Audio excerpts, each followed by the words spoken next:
अस्सलाम वालेकुम नाजरीन, न्यूज़ 18 हैदराबाद की इस खुसूसी रिपोर्ट में आपका खैर मकदम है। आइए नजर डालते हैं आज की अहम खबर पर।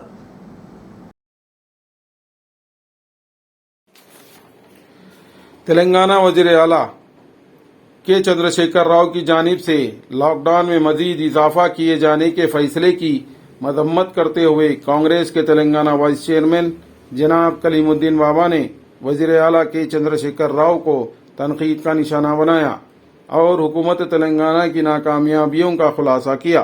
आइए सुनते हैं जनाब कलीमुद्दीन बाबा की ज़बानी। लॉकडाउन नाफिज करने से आवाम को क्या असर होगा? अस्सलाम वालेकुम, सत श्री अकाल, नमस्ते, आदाब। आपने बहुत अच्छा सवाल किया और ये हालात जो है हमारे कोरोना कोविड की तरफ से एक बदतरीन वक्त है और यहाँ पर हुकूमतों को चाहिए कि अपने ज़्यादा से ज़्यादा कोशिश करके आवाम की खिदमत करें, जिसमें नाकाम केसीआर साहब नजर आए, क्योंकि इनके पास कोई प्लान नहीं है। क्योंकि टाइम रहते अगर कुछ बंदोबस्त कर लेते आवाम के लिए, वो नहीं कर सके। क्योंकि केसीआर साहब ये चाहते थे कि हम तेलंगाना के अंदर लॉकडाउन नहीं लगाएंगे, बल्कि उनकी जबानी थी कि हम लॉकडाउन नहीं लगाएंगे। और हमारे ओल्ड सिटी के होम मिनिस्टर महमूद अली साहब ये कहा कि तेलंगाना के अंदर लॉकडाउन नहीं लगेगा। और सोमेश कुमार चीफ सेक्रेटरी साहब ने भी कहा कि लॉकडाउन नहीं लगाया जाएगा तेलंगाना के अंदर। और जब इटाला राजेंद्र जो है हेल्थ मिनिस्टर थे, उस वक्त में उन्होंने भी कहा था कि हम तेलंगाना के अंदर लॉकडाउन नहीं लगाएंगे। तो हम ये सोच रहे थे कि तेलंगाना गवर्नमेंट कोविड से लड़ने के लिए एक बहुत बड़ी मुहिम तैयार कर चुकी है क्या। बाद में सामने ये आया कि केसीआर साहब तो बिल्कुल नाकाम रहे कि कोविड से लड़ने के लिए तेलंगाना की आवाम को नहीं तैयार किया, ना तो इनके पास कोई इक्विपमेंट थे।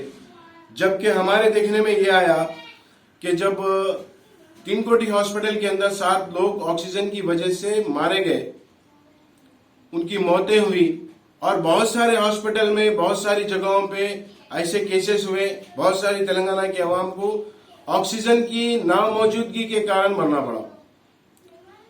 और कोरोना से लड़ने के लिए गवर्नमेंट ना सामने आई, ना आज भी नजर नहीं आती कि वो सामने आई। सिर्फ लॉकडाउन लगाने से कोई मसला हल नहीं होने वाला है कि कोरोना से लड़ा जाए, तो हिम्मत के साथ और मटेरियल के साथ लड़ा जाए। कोरोना से लड़ने के लिए केसीआर साहब को सख्त इक़दाम करने पड़ेंगे ऑक्सीजन और मेडिसिन के लिए बलबूते पे। लॉकडाउन साधारण लगा देने से अचानक ये लॉकडाउन लगा दिया गया। तब के मैं जो है ये बात देख रहा था कि गुज़िश्ता जब इससे पहले लॉकडाउन लगा तो हाई कोर्ट का एक नोटिस केसीआर गवर्नमेंट को मिला था, केसीआर साहब को मिला था गवर्नमेंट को, कि आप कोविड टेस्ट कितने कर रहे दिन भर में, और अब तक कितने कोविड टेस्ट करे, हमको रिपोर्ट दो, जो आज तक हाई कोर्ट के अंदर शामिल नहीं हुई, दाखिल नहीं हुई कि हमने कितने किया।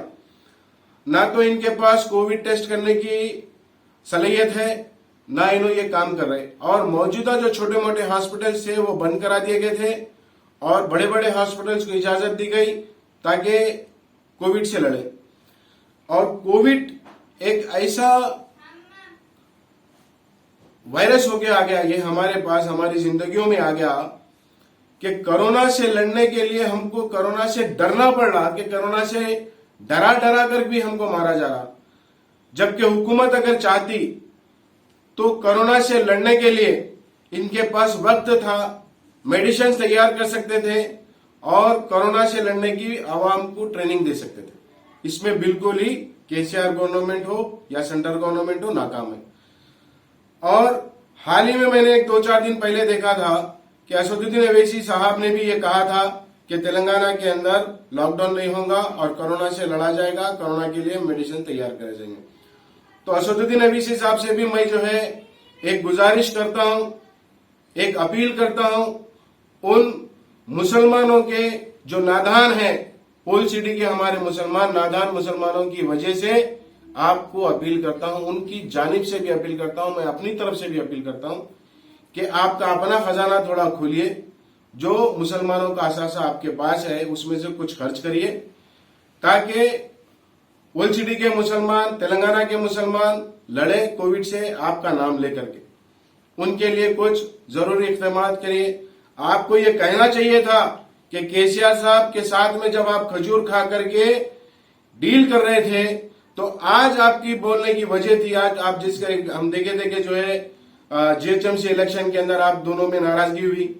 आप उसके बाद कोविड के लिए लड़ाई नहीं लड़े, आपके इलेक्शन के लिए केसीआर साहब के अगेंस्ट, हुकूमत के अगेंस्ट लड़े। तो कम से कम कोविड के बारे में असदुद्दीन अवीसी साहब, केसीआर साहब से ये लड़ना था कि तुम इमीडिएट कैसा लॉकडाउन लगाते, ये नहीं लगा, नहीं इनको बोलने के लिए हिम्मत नहीं हुई, बल्कि अपनी चमचागिरी जारी कर दी कि ईद के दिन ईद की नमाज ईदगाह में नहीं होंगी, मस्जिदों में होंगी। हम एक्सेप्ट करते हैं इस बात को, हम कबूल करें कि ईद की नमाज ठीक है, ईदगाह में नहीं होंगी। तो मैं असदुद्दीन अवीसी साहब, महमूद अली साहब और केसीआर साहब से ये बात पूछना चाहता हूं कि जो गुनिस्ता यही 1 महीने 15 दिन पहले की बात थी कि जो है एक बहुत बड़ा समारोह मनाया गया हिंदुस्तान के अंदर, उस बारे में आपका क्या ख्याल था? बहुत बड़ा समारोह मनाया गया, करोड़ों लोग आए, कुंभ का मेला था और जगह जगह के ऊपर जो है उसके आने वाले लोगों के लिए सहूलतें फराहम की गई थी। तो क्यों ना ईद की नमाज के लिए इस तरीके की सहूलतें फराहम करती थी हुकूमत कि आप सैनिटाइजर रखाते थे जगह जगह। मुसलमानों के दिल को तकलीफ देने से ज्यादा अच्छा होता कि आप अगर ईद की नमाज ईदगाह में पढ़ो और हम तुम्हारे साथ हैं। जिस तरीके से वोट मांगने से पहले केसीआर साहब मुसलमानों के साथ थे, तो इस बार भी मुसलमानों का साथ देना था कि आप जगह जगह सैनिटाइजर पोर्ट्स लगाते अतराफ में और अवाम को कहते कि सोशल डिस्टेंस के अंदर ईद की नमाज अदा करो, ताकि एक जगह जमा होकर के मुसलमान दुआ करने से हो सकता था कि कोरोना का खात्मा हो। पर इससे महरूम कर दिया गया सारे हिंदुस्तान की अवाम को, बल्कि खासतौर से तेलंगाना की अवाम को। केसीआर साहब और महमूद अली साहब, असदुद्दीन साहब की बदौलत ये काम अंजाम आया। बजाय कोरोना से लड़ने के, कोरोना के नाम से डराए, मैं केसीआर साहब से चंद सवालात करना चाहता हूं कि आपने आज तक कोरोना के 15 महीने के कार्यकाल के अंदर, कोरोना महामारी के अंदर कितने तेलंगाना की अवाम की कोविड टेस्टिंग की? और आज की तो ये रिपोर्ट है कि कोरोना को आप खुद छुपा रहे हैं, आप खुद कोरोना के पेशेंटों को छुपा रहे हैं और कोरोना के पॉजिटिव पेशेंटों की रिपोर्ट कम बता रहे हैं और डिस्चार्ज कोरोना से बाहर निकले लोगों की बात ज्यादा कर रहे हैं। ये आप कहीं ना कहीं तेलंगाना की आवाम को धोखा दे रहे हैं। ये बात केसीआर साहब अच्छी तरीके से सुन लें। और मैं केसीआर साहब से एक बार फिर अपील करना चाहता हूं कि आप लॉकडाउन लगाइए, हम लॉकडाउन के फेवर में हैं, बल्कि हर तमाम पॉलिटिकल पार्टीज के कार्यकर्ताओं के, पॉलिटिकल पार्टीज के जितने भी लीडर्स हैं, उन तमाम लोगों को बोलता हूं कि लॉकडाउन में केसीआर साहब का साथ दें, लेकिन लॉकडाउन की तरीके बदल कर। गरीब गुरबा आदमी को आप खाना नहीं पहुंचा सकते, नहीं दे सकते, या फिर उनके माकूल इंतजाम करिए। आप उनके लिए क्या सोचे, ये बात आप मीडिया में कहिए कि एक गरीब फैमिली को आप कोरोना के लिए लड़ने के लिए महीने में, 1 महीने में या लॉकडाउन पीरियड में क्या देंगे? क्या 5 किलो चावल 2000 रुपए पे कहानी खत्म होंगी?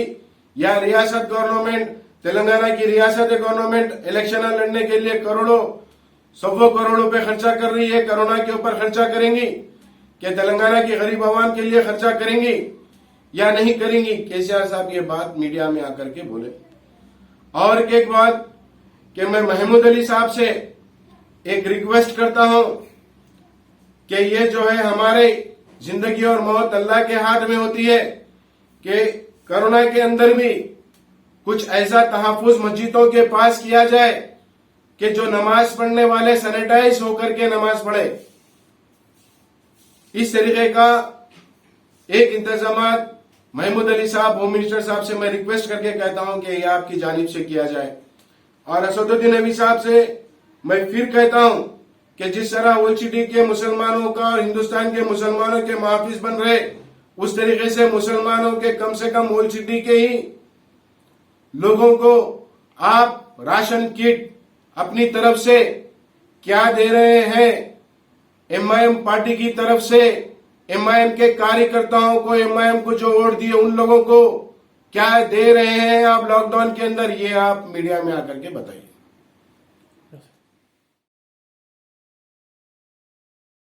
नाजरीन, न्यूज़ 18 हैदराबाद चैनल को लाइक, शेयर, सब्सक्राइब जरूर करें। इसी के साथ ये याद दें, मैं इब्राहिम, अल्लाह हाफ़िज़।